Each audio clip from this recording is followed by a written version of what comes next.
કાલ લગભગ 7 વાગ્યાને આસપાસ જે એક ચાંગોદર પોલીસ સ્ટેશનમાં એક ફોન આવ્યો છે કે એક રૂમમાં 3 ડેડ બોડી મળેલી છે.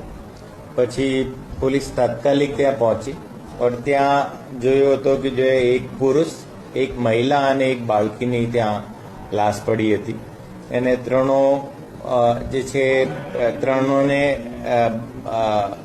ગળા ઉપર ઇન્જરી હતી અને જે પુરુષ જે હતો એની હાથની ઉપર પણ ઇન્જરી હતી.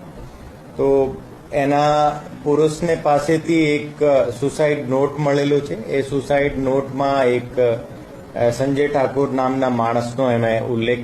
રણછોડ અહીંયા 20 દિવસ પહેલાથી રહેતો હતો, પણ ગીતા આ પહેલી વખત ત્યાં આવી હતી ઓર ત્યાં ઘરે આ કહીને આવી હતી કે હું બળિયાદેવ મંદિરમાં દર્શન કરવા જાઉં છું.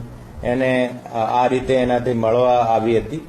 એના ફોનમાં એક વિડીયો પણ મળેલો છે